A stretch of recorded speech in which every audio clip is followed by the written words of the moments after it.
Ngayon po ay itinakda ng buong sangkakristyanuhan, the entire Christendom, na ang buwan ng Oktubre ay tawaging Pastor's Appreciation Month.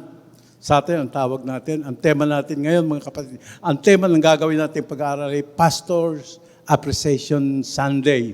Title nga po, mga kapatid, Pastor's Appreciation Sunday. Nagpapasalamat po tayo na kumbagamat madalas, mga kapatid, na kumbagamat madalas, hindi natin nakikita, hindi natin nakikita yung kanilang pagpapagali. Itong mga pastor, andyan ba si Kuya Toti? Kuya Toti, dito nga sa harapan mo po. Kasama mo ay yung pinakamamahal na better half. Ate G, salamat po. Salamat po, MAO Pastor Toti ng Morong. Nagpapasalamat po tayo na kumbagamat madalas ay hindi natin nakikita yung kanilang mga pagpapagal. Ano po? Yung kanilang mga sakripisyo. Pero ngayon mga kapatid, ibig kong malaman ninyo na sa biyaya ng Panginoon at sa simpleng pag-aaral natin na ito, nawa ay maipaalam sa atin ng Panginoon kung sino ba sila bilang mga tinawag at ibinigay sa atin ng Panginoon. Tingin po kayo sa akin sandali. Dito tingin. Gusto ko pong ipaalam sa ating lahat, mga kapatid, ang mensahe pong ito, itong mensahe pong ito ay hindi po para sa ating mga pastor. No. Ito po ay para po sa ating lahat. Parang wake-up call po natin ito, mga kapatid. So, fasten your seatbelt. Fasten your seatbelt. Baka may mari kayong parang turbulence sa inyong tenga. Ano po? Nag-check po ako kung kailan nag-start itong celebration na ito. Na-celebrate natin every month of October. Nag-check po ako at nakita ko na ito palang appreciation o Pastor's Appreciation Month ay nag-umpisa lang noong 1992. Noong 1992 lang po nag-start ko. Imagine mga kapatid, 1992 lang pala nag-start itong Pastor's Appreciation Month na ito. Samantalang panahon pa ng New Testament Church, ay ipinag-utos na ito ng Panginoon. Ipinag-utos na ito ng Panginoon. Take note, ipinag-utos, hindi ho optional. Hindi ho optional natin kung ating pararangalan o ipagpapasalamat itong buwan na ito para sa ating mga workers. May mga verses po sa Bible na madadaanan natin. Sa ating pag-aaral, doon ay maliwanag na nagsasabi, listen, mahalin ninyo ang inyong pastor. Parangalan natin sila.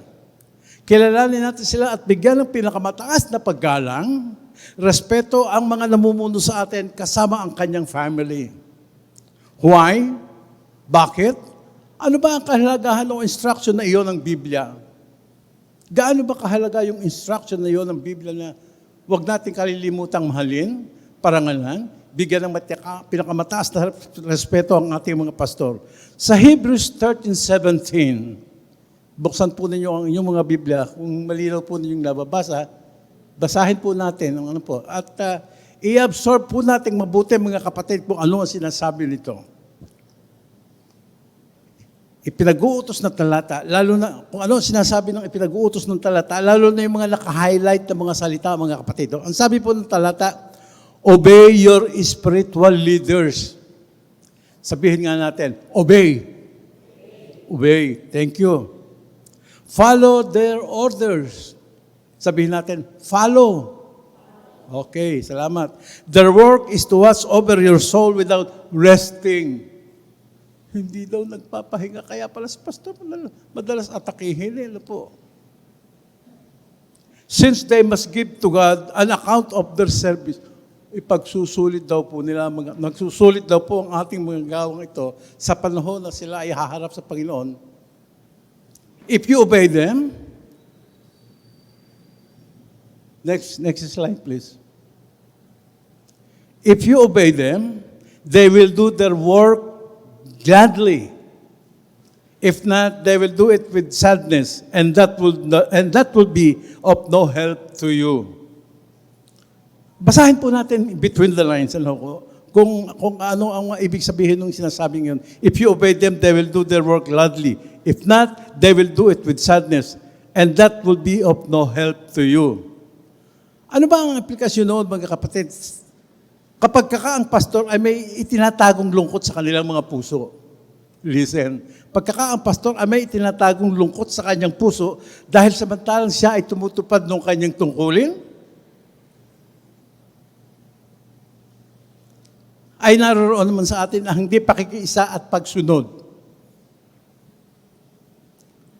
Para sa isang pastor o para sa mga pastor, napakahalaga po sa kanila ng salitang obey. Malaking encourage po na makita nila na ang bawat isa sa atin ay nagmamanifest yung salitang obey, na tayo ay nagiging masunuring mga tupa. Hindi utos po yun. Hindi po yun utos ni pastor o suggestion ng mga pastor. Ang Diyos po ang nag-utos noon sa pamamagitan ng kanyang mga salita. Sa pamamagitan ng kanyang mga salita. Salamat na lamang. At hindi si pastor ang nag-utos, kundi ang Diyos.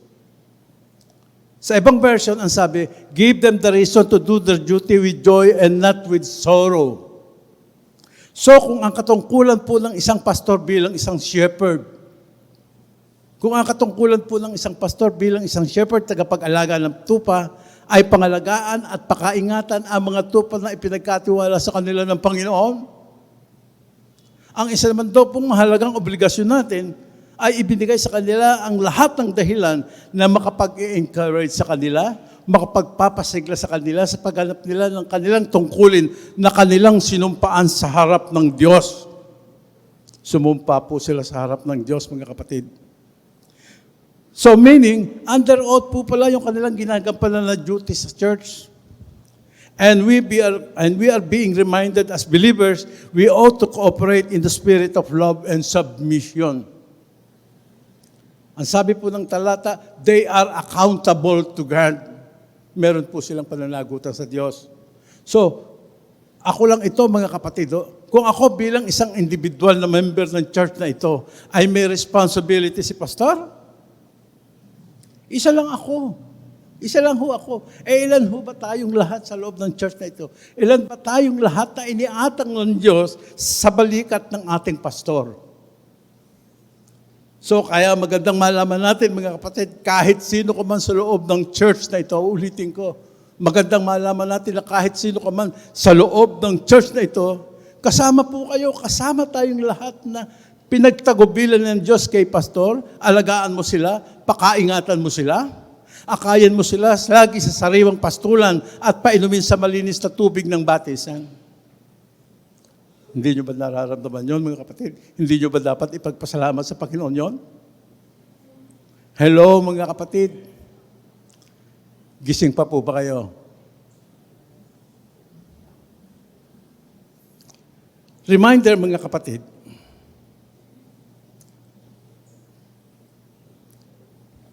hindi ba masarap ang maging Kristiyano? Sabihin nga, kung kayo'y maligaya sa inyong pagiging isang Kristiyano, sabihin nga po ninyong amen. Mukhang mahina. Mukhang hindi kayo masaya sa inyong pagiging isang Kristiyano. Masaya ba kayo bilang isang Kristiyano? Amen. Masarap kasi napabilang po tayo sa isang katawan. Nung tayo maging Kristiyano, nang tayo po ay kumilala sa ating Panginoong Hesus bilang sarili nating Panginoon na tagapagligtas ng ating mga buhay. Napabilang po tayo doon sa isang katawan, body of Christ na kung tawagin ay iglesia, na kung saan tumawag ang Diyos, nag-assign ang Diyos ng regalo, nagregalo ang Diyos ng tagapangalaga sa atin. Reminder, mga kapatid, kung tawagin po sila, ito mga pastor na ito, kung tawagin po sila ay mga kamanggagawa ng Diyos. Mga co-workers of God. Kaya kung paano natin sila tratuhin, ganun din ang ginagawa nating pagtrato sa Diyos. At sa kanyang gawain. Kung minamaliit natin at ini-small natin ang ating pastor, listen, ganun din nasasalamin ang kaliitan at pagmamahal natin sa Diyos at sa kanyang iglesia. Pero kung nakikita naman po sa atin Nakikita naman po tayo sa pagsunod at na may respeto o joke ng pagmamahal. Ang Diyos po ang unang napaparangalan. Ang Diyos po ang unang napapapurihan. Purihin natin ang Panginoon.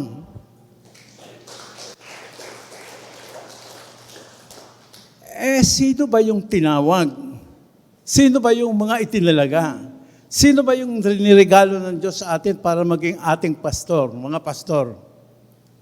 Tayo nga kayo, Pastor Ray at Ate Tess. Kuya Toti at Ate Gigi. Tayo po kayo saglit. Si Pastor, kasama yung kanilang alalay, katulong sa lungkot at saya, sa hirap at ginhawa. Sila po ang mga tinawag ng Panginoon para sa maglingkod sa atin. Ano pa hinihintay nyo? Yan. Sige po. Lalo kung sinabi minsan ni Sister Jolus, may mga nakakakilala sa atin kay Sister Jolus. Kapatid po natin ito sa New Jerusalem. Sabi niya, ang sarap sa loob ng church. Ang sarap sa loob ng church. Sabi ko, bakit mo naman nasabi? Kasi may pastoral care. May pastor na nangangalaga. Pakibalik nga po sa title. Ayun. Why and how? Bakit dapat ba nating i-appreciate lagi-lagi ang ating mga pastor? There are countless reasons on why and how, kung paano natin sila pararangalan at bakit natin sila dapat pangaralan. Pag-aralan po natin ang ilan. Number 1, huwag po kayong maiinip po, matatapos din tayo mga kapatid. They are the chosen man of God. Sa Romans chapter 11 verse 29, ang sabi po, for God's gift and calling are irrevocable. Ano ba ang ibig sabihin ng irrevocable? Hindi pwedeng bawiin. At dahil ang Diyos ang tumawag sa kanila, hindi po ito mababago at makakaasa po tayo na kahit kailan, hindi pwedeng magkamali ang Diyos. God made no mistake when He called our pastors. Irrevocable, yes. Sabi nga, pagkaayaw ng Diyos, walang makakapilit. Pero kung gusto ng Diyos, walang makakapigil, walang makahadlang. At kapag tinawag ng Diyos, walang makatatakas, walang makasusuway. Meron bang nakatakas o nakasuway sa gusto ng Diyos nang tawagin sila sa gawain ng paglilingkod? Wala. Wala hong nakatakas. Silipin po natin ang ilang karakter sa Biblia na hindi nakatakas o nakasaway sa calling ng Diyos. Si Jonah na naman. Akala po ni Jonah ay makakatakas siya o makaka-escape siya na matatakasan niya ang Panginoon sa pamamagitan ng pagsakay sa isang barko. Nung tawagin siya para mag-mission doon sa Ninevites, na ngayon ay Mosul. Sa Iraq po yun. Nagtangkad sumuway si Jonah. Anong ginawa niya? Sumakay siya sa isang barko papuntang Spain. Ano ang nangyari? Ano ang nangyari kay Jonah nung siya ay nasa barko? Ipinalulun lang naman siya ng Panginoon sa isang malaking isda. Dambuhala ang naghatid sa kanya sa Ninive para mangaral doon. Dambuhalang isda ang naghatid kay Jonah sa Ninive para mangaral doon. Pansinin niyo mga kapatid, minsan mabuti pa isda eh. Hindi ba? Minsan mabuti pa isda pag inutusan ng Diyos, sunod agad. Pati isda sa dagat, hindi pwedeng sumuway. Walang makasusuway pag gusto ng Diyos. Si Saulo na taga-Tarso na naging Apostol Pablo doon sa daang Damasco. Sino nakakakilala kay Saulo? Kilala natin lahat si Saulo, mga kapatid. Sino ba si Saulo? Prosecutor. Taga-usig ng mga follower ni Jesus. Isang lalaki na walang ibang laman ng puso kundi makitang nakakulong, pinahihirapan ang mga Kristiyano sa Jerusalem. Punong-puno ang puso ni Saulo ng galit kay Jesus at mga Kristiyano. Sa harapan niya namatay si Esteban, ang unang Kristiyanong martir. Kinaladkad si Esteban sa labas ng siyudad, pinagbabato dahil ayaw niyang huminto sa pangangaral tungkol kay Jesus. At ikinatuwa niya ito. Ikinatuwa ni Saulo ito.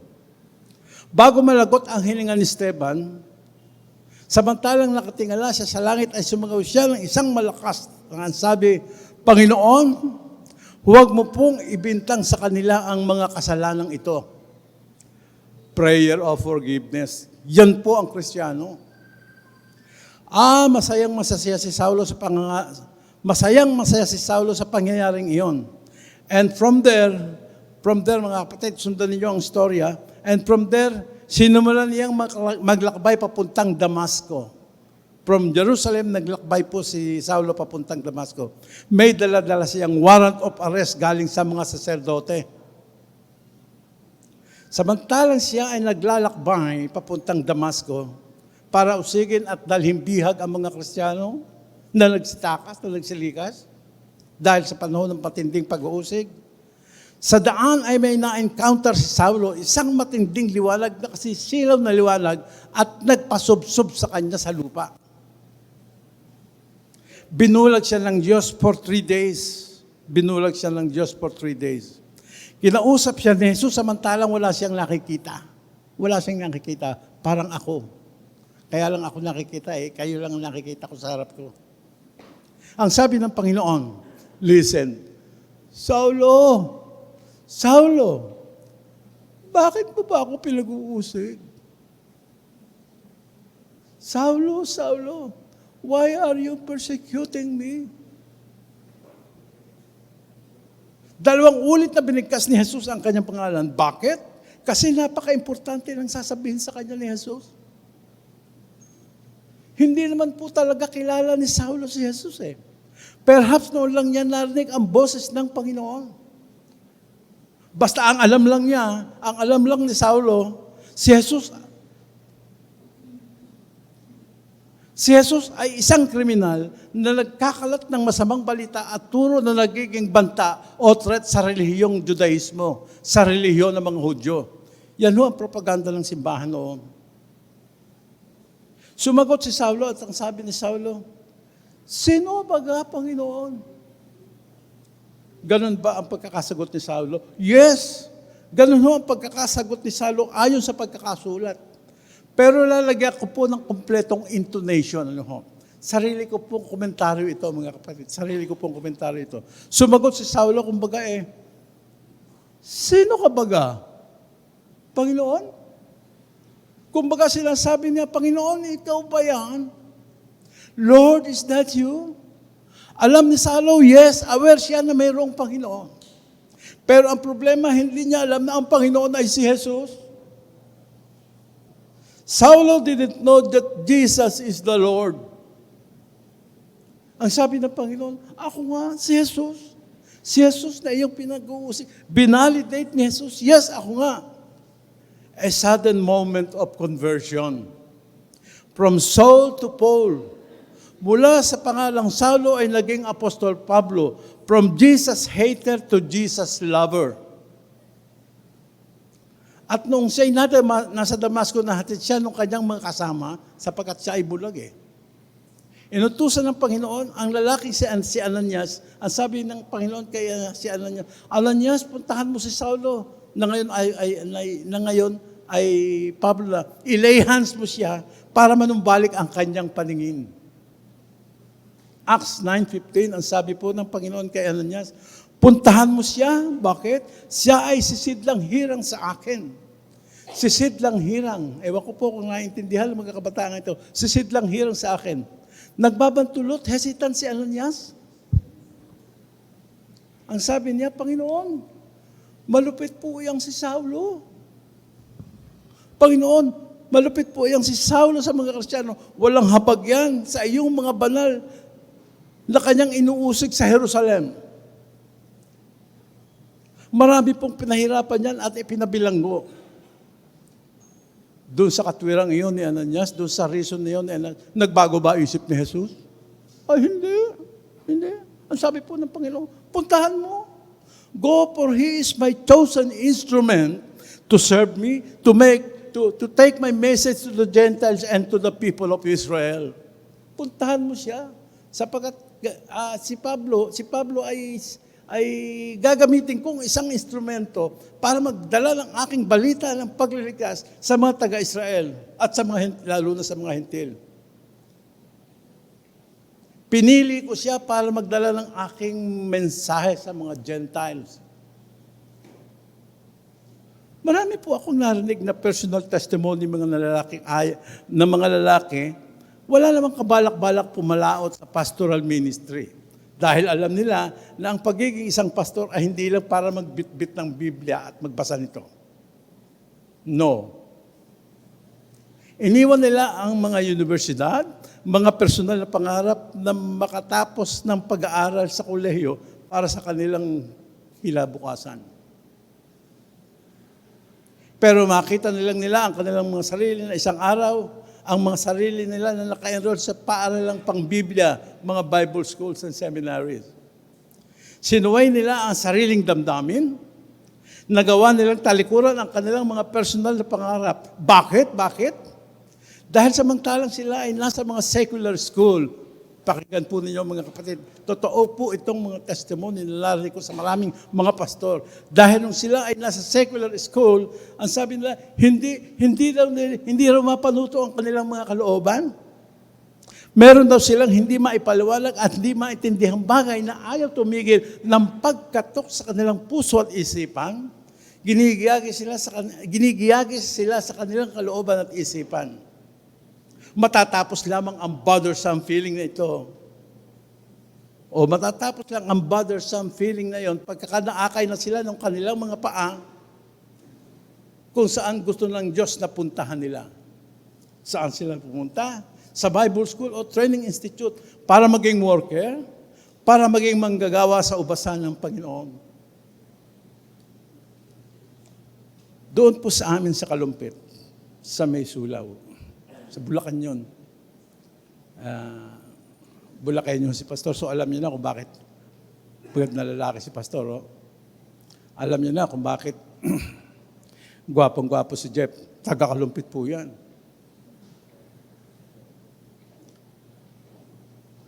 Meron po isang maliit na church doon. Tawagin namin nung araw ay Kapilya. Grade school pa lang ako. Kompleto naman yung church. May mga dingding, 4 na dingding, may bubong, at merong ilang hakbang sanctuary, altar.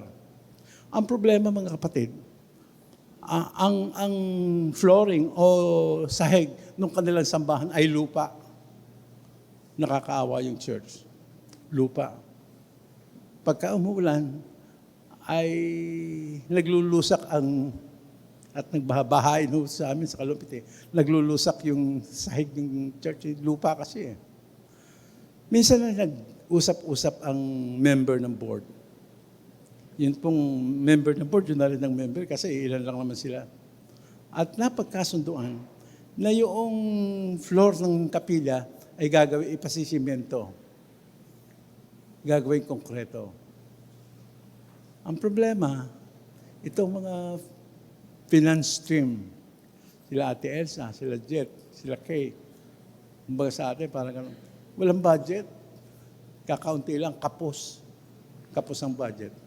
Ang ginawa ng pastor, sige, para makatipid tayo, hindi na tayo bibili ng buhangin. Hindi na tayo bibili ng buhangin. Isasama ko na lang yung aking 2 anak at sisisid kami doon sa ilog. Doon kasi sa amin, yung bahay namin, mga ilang hakbang lang ilog na eh. Andun din yung church. Hindi na tayo bibili ng buhangin para makatipid tayo. Okay. Nirecognize ang kagandahan loob ng pastor. Kinabukasan, akay-akay, dala-dala ni pastor yung kanyang 2 anak at ilang sako na paglalagyan ng buhangin. 3 po sila. Lumipas ang maghapon. Umuwi si pastor. May mga sunong-sunong na sako ng buhangin. 3 sila na magpunta sa ilog eh. Nung bumalik sila, 2 na lang. Bakit? Nalunod yung isang anak ng pastor. Ulitin ko, nalunod yung isang anak ng pastor. Gaano kasakit yun sa isang pastor? Kung wala ang totoong dedikasyon, kung wala ang sustaining grace ng Panginoon, kung wala yung ipinangakong sapat ang aking biyaya para sa iyo, saan pwedeng kumuha o umugot ng kalakasan ang kahabag-habag na pastor at ang kanyang pamilya para magpatuloy sa paglilingkod? Naisip ko tuloy, hindi kaya tinatanong ng mga members ng church na ito, paglalakad sila doon sa sementado ng sahig ng kanilang iglesia, gaano pa ang naging halaga nitong ating flooring na ito? Konting graba, konting bato, konting simento, konting buhangin, at buhay ng anak ng pastor. At buhay ng anak ng pastor.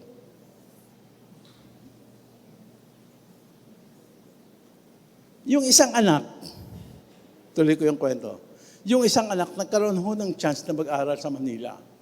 Kumuha ng engineering sa isang technical school, Mapua Institute of Technology. Nag-aaral para maging engineer. Meron siyang isang kaibigan na nagtanong sa kanya, bakit hindi ka magpastor?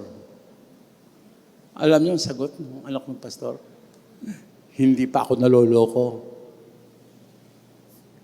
Hindi pa ako magpapastor.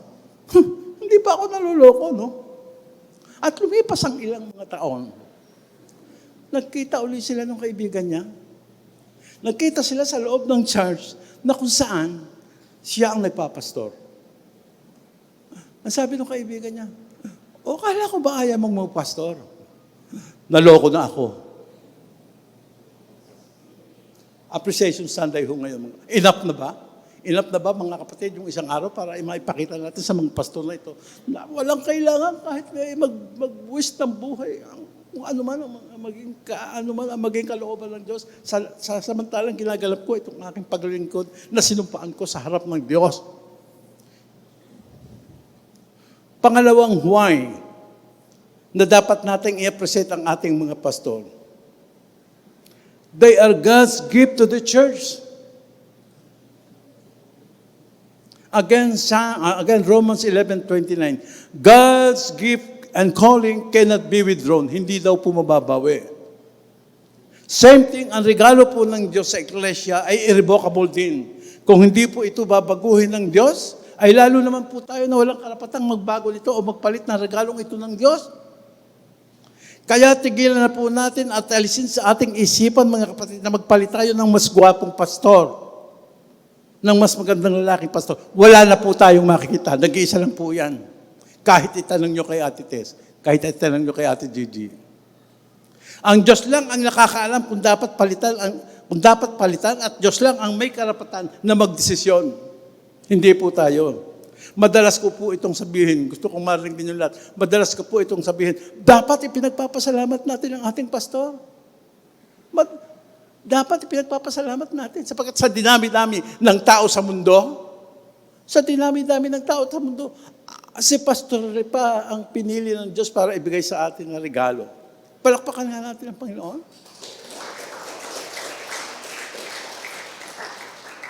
Bakit ba, o ano ba ang maliwanag na layunin ng Diyos sa kanyang pagbigay ng regalo sa atin?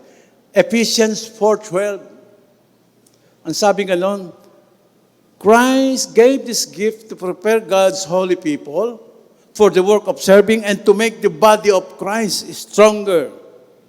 Ginawa ito ng Diyos. Ang Diyos ang siyang nag-design ito para sa ikasasaktan ng kanyang mga banal sa gawaing paglilingkod at sa ikatitibay ng kanyang katawan, ang Panginoong Jesus, ang Iglesia. So dito mga kapatid ay maliwanag na makikita natin kung bakit natin dapat huwag kakalimutan kung bakit natin dapat hindi kinakalimutan na i-appreciate natin ang ating mga pastor at least one time a year.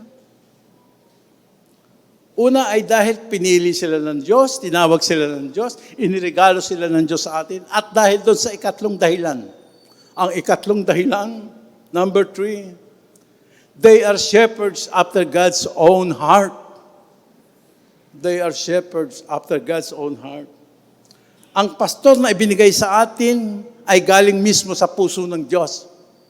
Hindi po ito galing kung saan-saan lang. Hindi po ito galing sa pansitan. Sa puso po ng Diyos galing si pastor. Ang ibig sabihin, mga kapatid, ang ating pong pastor ay ang itinitibok ng puso ng Diyos. Wala nang iba.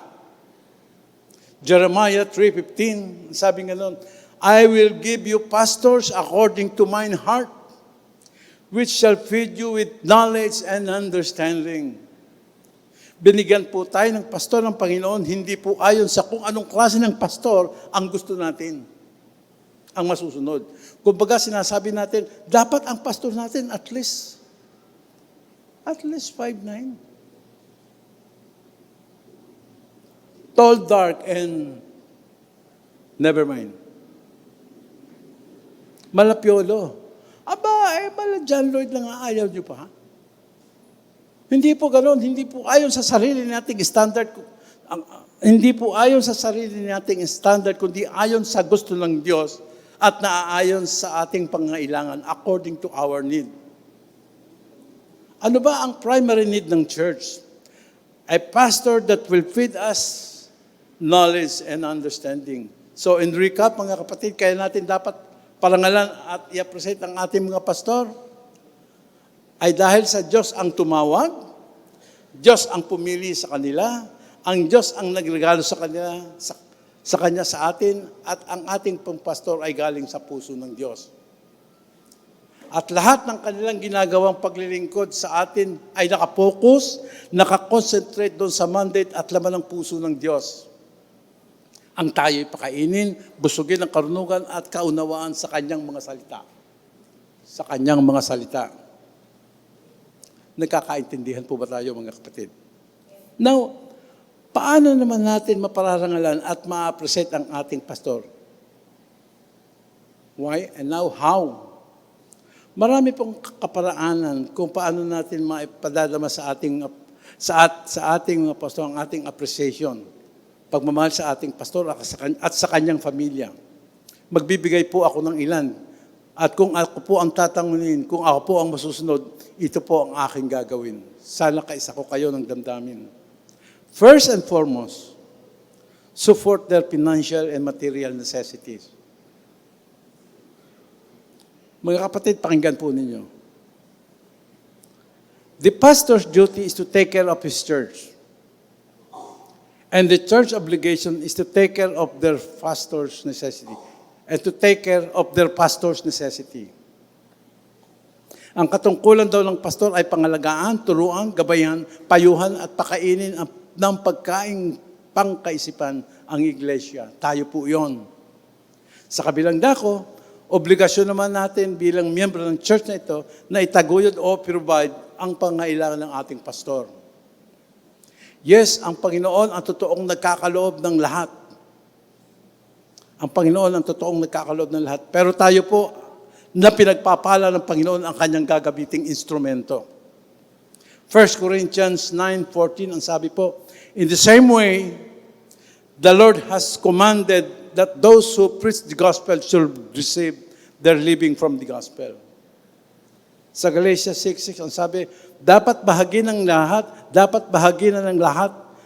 ng tinatamasa ng biyaya ng mga tinuturuan ang mga nagtuturo ng salita ng Panginoon. Uulitin ko, dapat bahagi na ng lahat ng tinatamasang biyaya ng mga tinuturuan ang mga nagtuturo ng salita ng Diyos. Look at the word.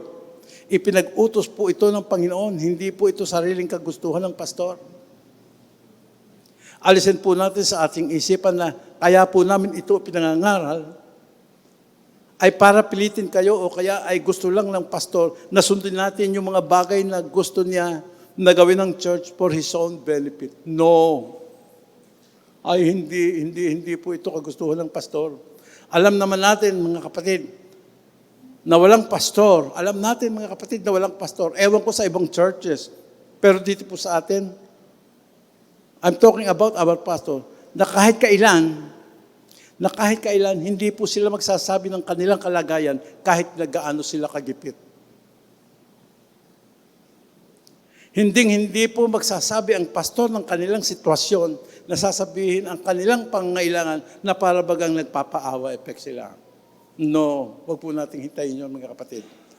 Hindi po gagawin yun ng mga pastor. Kaya wag na po nating ilagay sa ating isipan at sasabihin natin sa ating mga sarili, bakit ko mabibigyan ng tulong o support si pastor? Kahit na ba kumikita ako ng labis-labis, kahit na nga ba binibless ako ng Panginoon ng labis-labis sa aking pangailangan, hindi naman siya dumadaing. Hindi naman siya lumalapit para manghingi. Hey! How dare you, mga kapatid? Hindi po mangyayari yun. Wag nating hintayin yun. Ang Diyos po ang magsasabi sa atin. Ang Diyos po ang magpaparamdam sa atin kung tayo po ay may mga puso na willing magkaloob. Ipakikita po iyon ng maliwanag sa atin ng Panginoon. Hindi ba may kasabihan, mga kapatid? I hope alam niyo. Hindi ba may kasabihan na ang mga pastor daw ay nabubuhay o nakakaraos sa mga bigay-bigay? Right? Biblical po yun. Pero salamat na lamang, yes. Salamat na lamang sapagkat hindi sila nabubuhay sa pahingi-hingi. Hindi sila nabubuhay. Gusto ko lang pong ipailala sa ating lahat, mga kapatid, na kaya tayo nakapagbibigay ay dahil sa udyok ng ating puso at dahil nauna na tayong tumanggap sa Panginoon. Una na tayong biniless ng Diyos. Ang pagkakaloob po natin, mga kapatid, ay isang bahagi ng pagsunod sa ating Diyos na suportahan ninyo at mahalin ninyo ang inyong mga pastor. Hindi naman po tayo uutusan ng Diyos na suportahan ang kanyang mga lingkod kung hindi niya unang ipoprovide yung kakayahan natin na tayo magbigay. At higit sa lahat, alam ng Diyos kung kaninong puso ang kanyang kakatukin. Alam ng Diyos kung sinong puso ang nakahandang magbigay at suportahan ang kanyang mga gawa. Pangalawang how. Pangalawang how. Bakit? Papaano? Be ready to help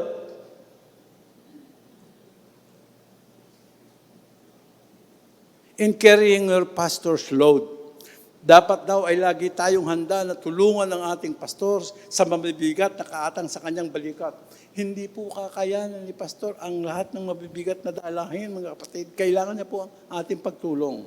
Bakit ba tayo bilang isang church ay nagtatagumpay sa bawat pakikitigma, sa kasama at sa maraming mga pagsubok na nararanasan natin? Una ay dahil sa kalakasan na galing sa Panginoon. Pangalawa ay sa pakikipagtulungan ng bawat isa. Tandaan po natin, kahit ano pa ang kalagayan mo sa loob ng church na ito, kapatid, tandaan po natin, kahit na ano pa ang kalagayan natin sa loob ng church na ito, bilang isang Kristiyano ay may nakalaan na assignment. Uulitin ko, kahit na ano pa ang kalagayan mo sa loob ng church na ito, kapatid, pero bilang isang Kristiyano ay may nakalaang assignment para sa iyo, ang Diyos, na iyong gagampanan sa ikatutupad ng kanyang mga plano. Iniligtas tayo ng Panginoon, naging bahagi tayo ng napakamalagang kamatayan ng anak ng Diyos doon sa krus. Hindi lamang para maging dekorasyon sa loob ng church na ito, kundi para maging aktibong bahagi ng kanyang katawan ng iglesia. Andyan pa po ba kayo, mga kapatid? Matatapos din po tayo. Remember the leadership of Moses. Natatandaan niyo si Moses. Si Moses po ay tumayo bilang pastor na taga-akay ng mga Israelita. Sundan po ninyo ang kwento na sa Exodus 17 verses 8 and following. Isang araw samantalang sila ay nasa Rephidim, sinalakay sila ng mga Amalekita para gerahin at sakupin. Kaya pala sanay sa gera mga Israelita eh. Noon pa lang sumasabak na sila sa gera. Isang araw, kaya pala sanay mga taga-Israel, mga kapatid sa gera. Nagdesisyon po si Moses. Sinalakay sila ng mga Amalekita. Nagdesisyon po si Moses. Ang sabi niya, lalaban tayo. Inutusan niya si Joshua, the mighty warrior of God. Pumili ka ng mga tauhan natin, ang sabi po ni Moses, harapin mo ang mga Amalekita. Kami naman ni Aaron at Hur ay papanik sa burol at pagmamasdan namin kayo at hahawakan ko ang tungkod pa itaas na ibinigay sa akin ng Panginoon. Sumunod si Joshua sa instruction ni Moses. Ulitin ko, sumunod si Joshua sa instruction ni Moses. Hindi po siya umangal, hindi po siya nagdahilan. So, sa mainit na labanan, pag nakataas po ang mga kamay ni Moses, hawak ang tungkod, nananalo ang mga Israelita. Pag nakababa naman, ay natatalo ang mga Israelita at nananalo ang mga Amalekita. Nakita ni Aaron at ni Hur na napapagod na si Moses. Pero hindi po ito nagrereklamo. Nakita nila napapagod na si Moses, yung kanilang pastor. Pero hindi po nagrereklamo si Moses. Andun si Aaron at si Hur, hindi lang para panoorin si Moses na nakataas ang kanyang hawak ng matungkod. Kaya ang kanilang ginawa ay tinulungan si Moses, kumuha sila ng bato at doon pinaupo si Moses. Kumuha po si Hur at si Aaron at sa tuhod ng bato, doon pinaupo nila si Moses. Kumbaga, inalalayan nila ang kamay ng kanilang pastor hanggang sa paglubog ng araw at nagapi ang mga Amalekita. Ano po ang picture na ibig kong makita natin, mga kapatid? Nung makita nila na hindi natatagal si Moses, nung makita ni Aaron at ni Hur na hindi natatagal si Moses, ano kanilang ginawa? Kumuha po sila ng bato. Bakit kumuha ng bato? Para ipukpok sa ulo ni Moses? No. Hindi po kundi para upuan ni Moses. Nakita nila na napapagod din si Moses. Kumbaga nakita nila na lang hihina din ang pastor nila. Kaya ang ginawa ni Aaron at ni Hur ay tinulungan ang kanilang pastor at hindi pinagtulungan.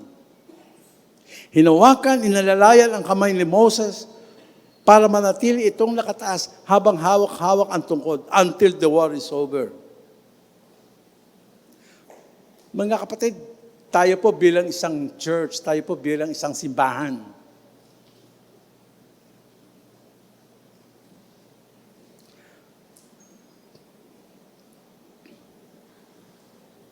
Bakit po ba tayo nagtatagumpay sa lahat ng digmaan? Tayo po mga kapatid, araw-araw nakaharap po tayo. Nakaharap po tayo, may mga digmaan na na-encounter po tayo araw-araw. Iba't ibang uri ng gera.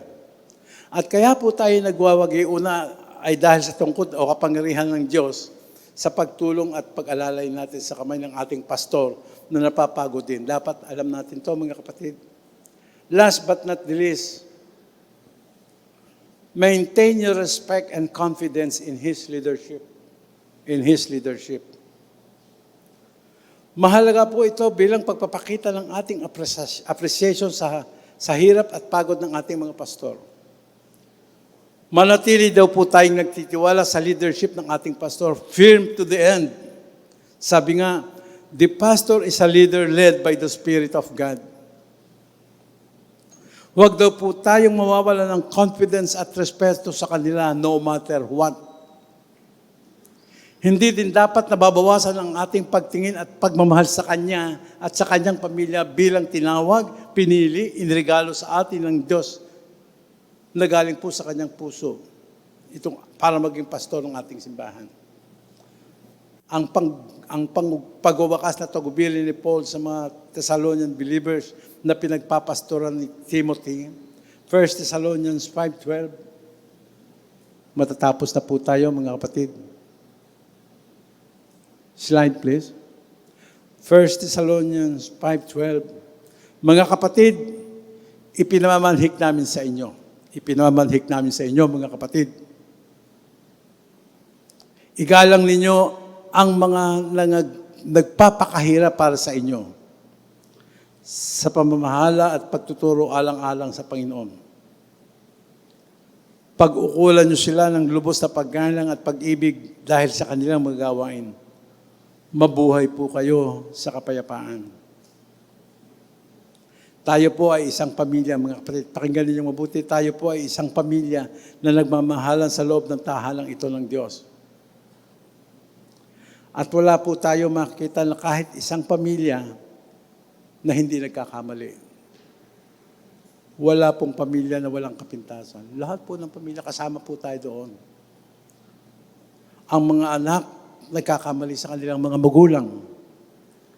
Ang mga magulang kumisan ay nagkakamali din sa kanilang mga anak. Pero hindi ibig sabihin noon, mga kapatid, na kapag nagkamali na si nanay o si tatay, ang ating mga magulang, ay hindi na natin sila kikilalanin bilang mga magulang. Hindi po. Likewise, atin pong pastor bilang ating spiritual father. Tao din po sila na nanghihina. Tao din po sila na nanghihina. Napapagod, susceptible to all physical and emotional attack.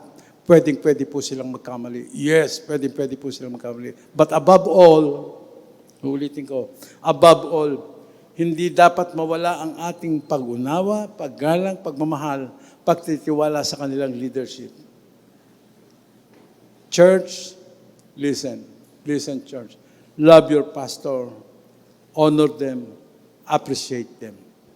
Blessings to all. Pagpalain po tayo ng Panginoon.